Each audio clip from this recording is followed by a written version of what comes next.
suddenly in the lines that seem to nab upon all faith, and refuse resurrections to the beings of have pleasantly perished without a grave. As well might those tablets stand in the cave of elephants as here, in what senses of living creatures the dead of making are included. What it is that universal proverb says of them, that they tell no tales thought containing more secrets than the god wind sends, how it is that to his name, um, whose yesterday departed for the other worlds, we prefix so significant and infidel a word, and yet do not those entitle him, if he but embarks for the remotest Indies of this living earth, why the life insurance companies pay debt for features upon immortals, and what eternals on stirring paralysis and deadly hopeless trance yet lies antique Adam, who died 60 round century ago. How it is that we still refuse to be comforted for those who we nevertheless maintain are dwelling in unspeakable bliss, while all the living so strive to hush all the dead. Wherefore, but the rumor of a knocking in a tomb will terrify a whole city. All these things are not without their meaning, but faith, like a jackal, feeds among the tombs, and even from these dead doves she gathered her most vital home. It needs scarcely to be told, with that feelings on the eve of a Nantucket voyage, I regarded those marble tablets, and by the murky light of the darknet doleful day read the fate of the woman who had gone before me. Yes, I smiled, the same fate may be seen, but somehow I grew merry again, delightful inducement to embark. Fine chance for promotion. It seems I so bold, will make me an immortal by brevet. Yes, there is that in this business of walling, a specially quick, chaotic, beetling of a man into eternity. But what then? Methinks we have hugely mistaken this matter of life and death. Mischief substance. Methinks that in looking at things spiritual, we are too much like oysters, observing the sun through the methinks through the water, and thinking that thick water the thinness of the air. Methinks my body is but the least of my better being. In fact, take my body who will take it, I say. It is not me, and therefore 3 cheers for Nantucket, and come stop boat and stop body when they will for stave my soul. Jove himself cannot. Chapter 8.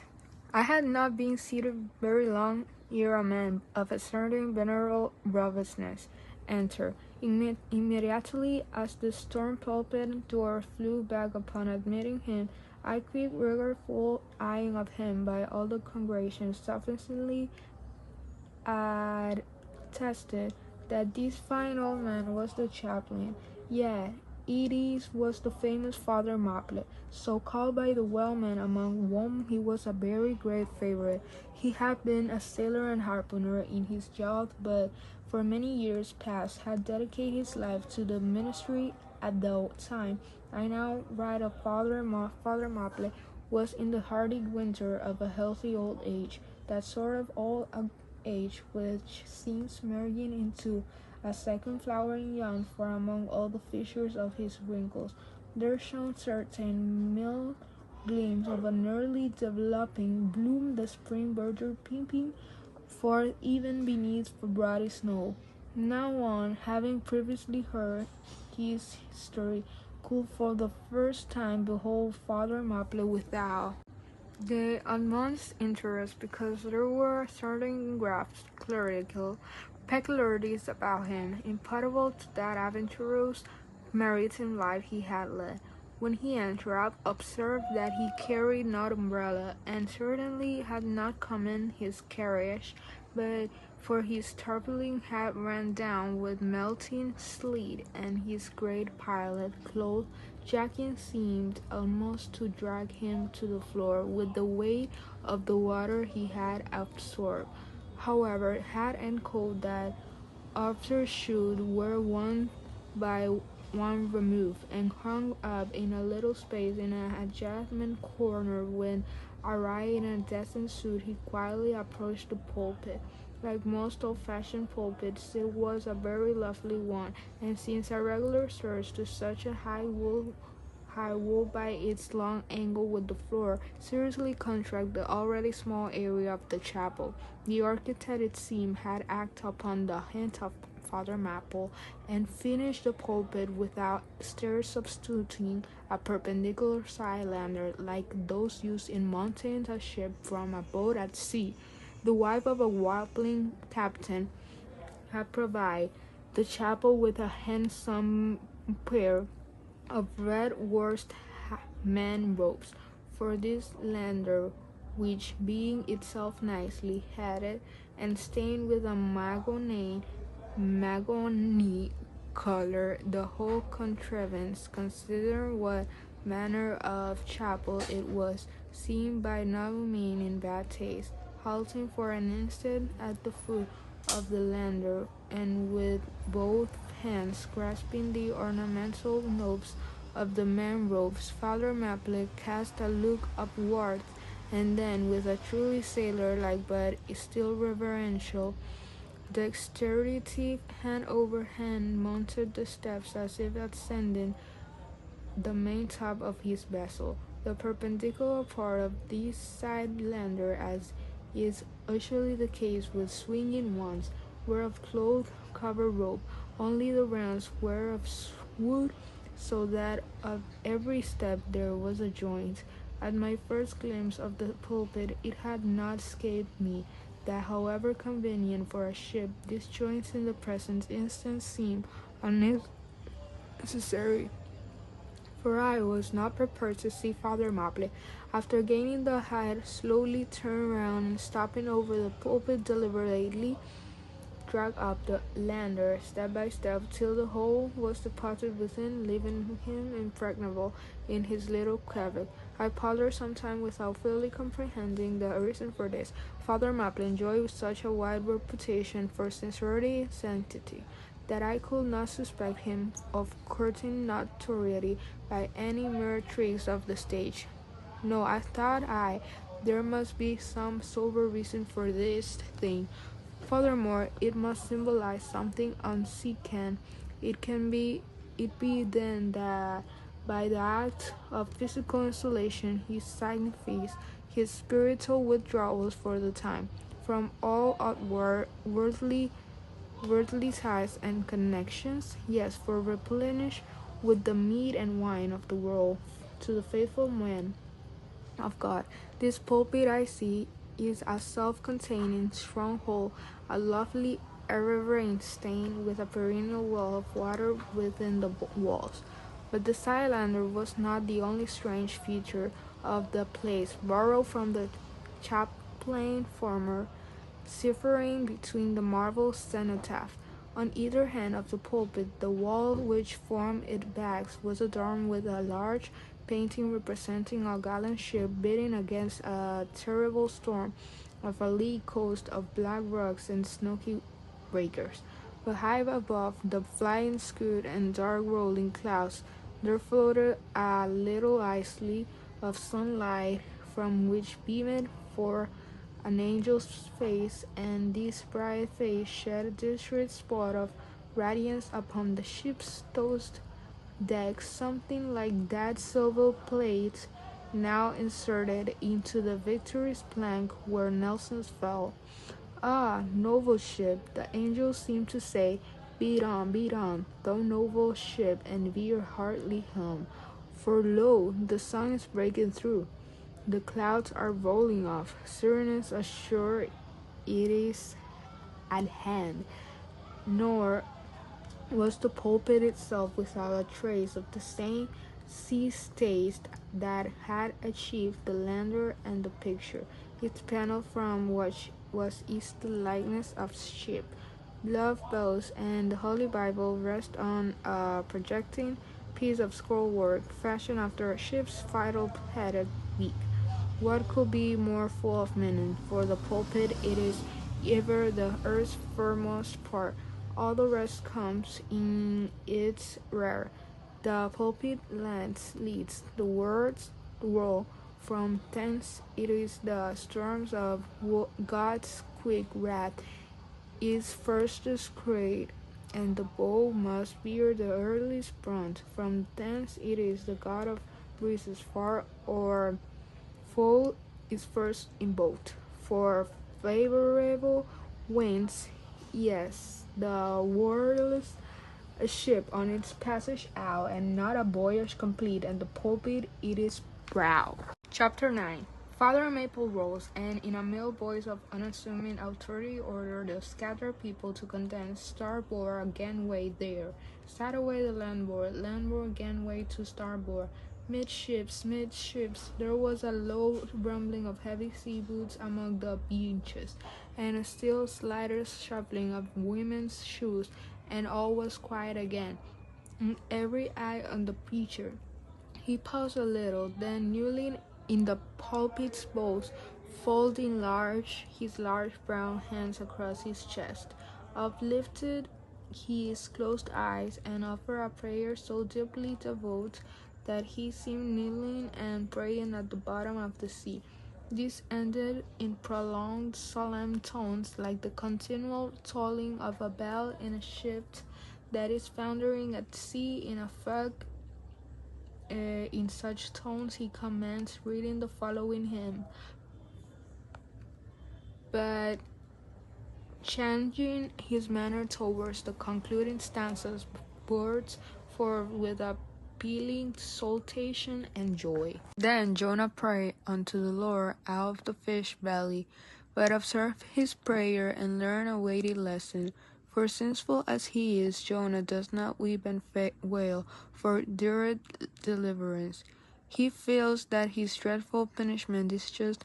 He lifts up the deliverance to God, contenting himself with this, that spite of all his pains and pangs, he will still look towards his holy temple, and here, shipmates, is true and faithful repentance, not clamorous for pardon, but grateful for punishment. And how pleasing to God was this conduct in Jonah, is shown in the eventual deliverance of him from the sea and the whale. Shipmates, I do not place Jonah before you to be copied for his sins, but I do place him before you as a model for repentance.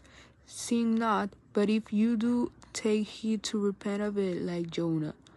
While he was speaking this word, the howling of the shrieking, slanting storm, without seemed to add new power to the preacher, who, when describing Jonah's sea storm, seemed tossed by a storm himself.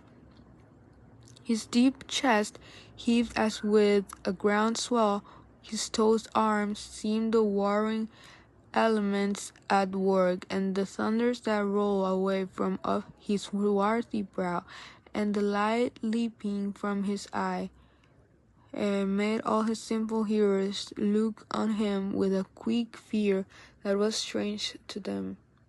There now came a lull in his look, and as he silently turned over the leaves of the book once more, and at last, standing motionless with closed eyes, for the moment seemed communing with God and himself, but again he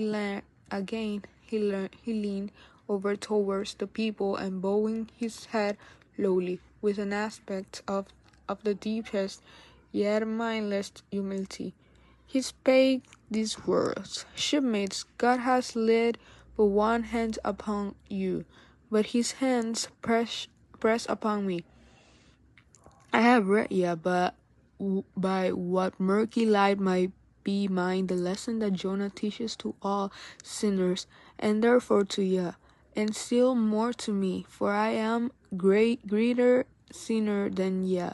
And now how gladly will I come down from this masthead, and sit on the hatches there when you sit and listen as you listen, while some of the eurythmy that others and more awful lesson which Jonah teaches to me as a pilot of the living God. How being an anointed pilot, prophet, or speaker of true things and bidden by the Lord, to sound those unwelcome truths in the ears of a wicked Nineveh, Jonah, appalled at the hostility he should raised, fled from his mission and sought to escape his duty and his God by taking ship at Joppa. But God is everywhere. Tarsus he never reached. As we have seen, God came upon him in the whale, and swallowed him down to living grooves of doom, and with swift slanting tore him along into the midst of the seas, where the eating depths sucked him 10,000 fathoms down, and the weeds were wrapped about his head, and all the watery world of woe bore over him. Yet even then beyond the reach of any plummet out of the belly of hell, when the whale grounded upon the ocean's utmost bone, even then God heard the anguish repenting prophet when he cried. Then God spake unto the fish, and from the shuddering cold and blackness of the sea the whale came breaching up towards the warm and pleasant sun, and all the delights of air and earth, and vomited out of Jonah upon the dry land when the word of the Lord came a second time, and Jonah bruised and beaten in his ears like two seashells still multitudinously murmuring of the ocean. Jonah did the Almighty's bidding. And what's that, shipmates? To preach the truth to the face of falsehood. That was this, shipmates. This is that other lesson, and hold to that pilot of the living God who slided. How to him hum this world charms from gospel duty. How to him who seeks to pour oil upon the waters when God has brewed them into a gale. Ho to him who seeks to please rather than to appa. Ho to him whose good name is more to him than God goodness. Ho to him who in this road courts not dishonor. Ho to him who will not be true, even though to be false were salvation. Yeah, ho to him who, as the great pilot Paul has it, while preaching to others is himself a castaway. He dropped and fell away from himself for a moment, then lifting his face to them again showed a deep joy in his eyes as he cried out with a heavenly enthusiasm. But, oh, shipmates, on the starboard stand of every hull, there is a sure delight, and higher the top of the delighted than the bottom of the hole is deep. Is not the main truck hider, war and inward delight, who against the proud gods and commodores of this earth ever stands forth his own inexorable self. Delight is to him whose strong arms yet support him, when the ships of the base treacherous world has gone down beneath him. Delight is to him who gives no quarter in the truth, and kills, burns, and destroys all sin thou he plug into from under the roofs of senators and judges. Nearly all join in singing this hymn, which swell high above the howling of the storm. A brief pause ensued. The preacher slowly turned over the leaves of the Bible, and at last, folding his hand down upon the proper page, said, "Beloved shipmates, clinch the last verse of the first chapter of Jonah, and God had prepared a great fish to swallow up Jonah." Swift shipmates, this book containing only 4 chapters of John's is one of the smallest strands in the mighty cable of the Scriptures. Yet what depth of the soul does Jonah's deep-sea line sound? What a pregnant lesson to us is this prophet. What a novel thing is that canticle in the fish belly, how billow-like, how boisterously grand. We feel the flood surging over us. We sound with him to the healthy bottom of the waters. Sea wind and all the slump of the sea, it is about us. But what is this lesson that this book of Jonah teaches? Shipmates, it is a two-strand lesson, of a lesson to us, all as sinful men, and listen to me as a pilot of the living God. As sinful men, it is a lesson to us all because it is a story of the sin, hard-heartedness, suddenly awakened, fears the swift punishment, repentance, prayers, and finally the deliverance and joy of Jonah.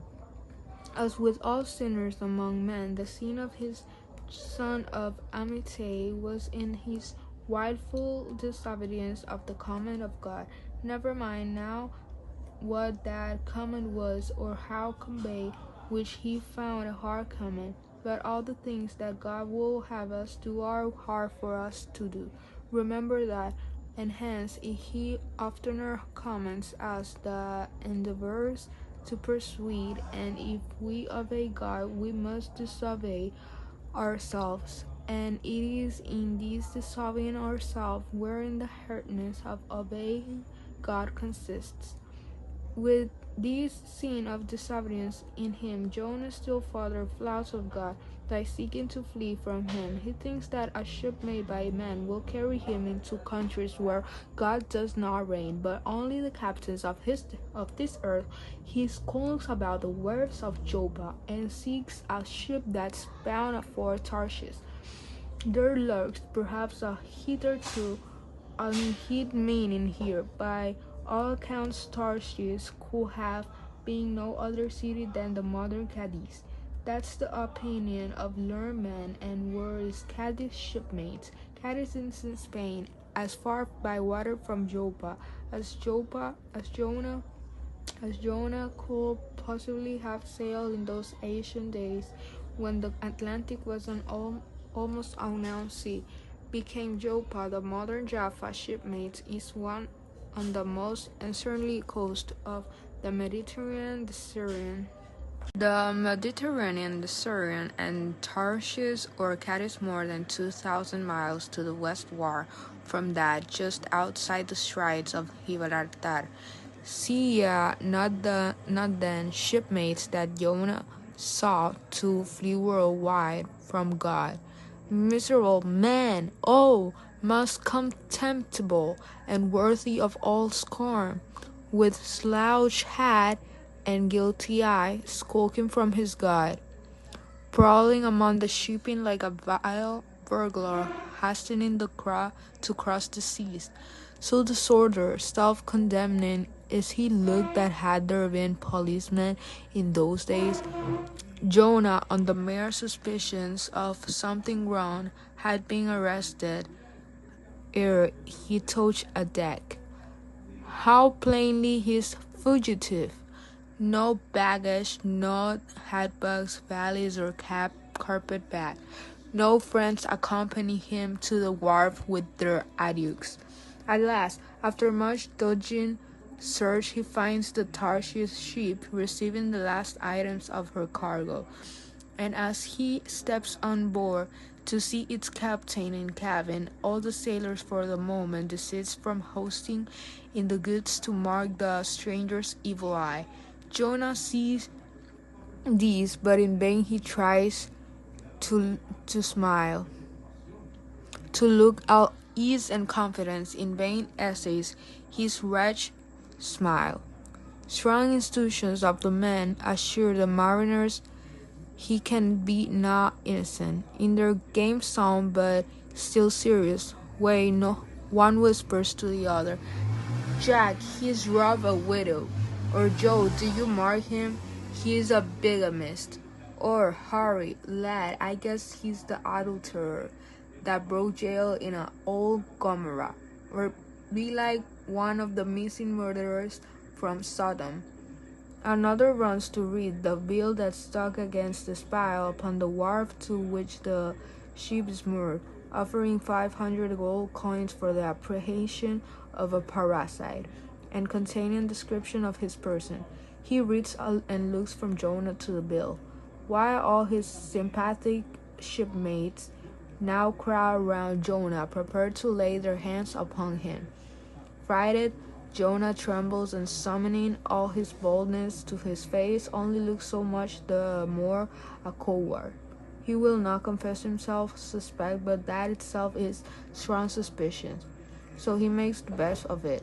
And when the sailors find him not to be the man that is advertised, they let him pass, and he descends into the cabin. "Who's there?" cries the captain at his busy desk, hurriedly making out the papers for the costumes. "Who's there?" Oh, how that harmless question mangles Jonah. For the instant he almost turns to flee again, but he rallies. "I seek a passage in the ship to Tarshish." "How soon sail ye, sir?" Thus far the busy captains had not looked up to Jonah, thought the man now stands before him. But now, sooner does he hear that hollow voice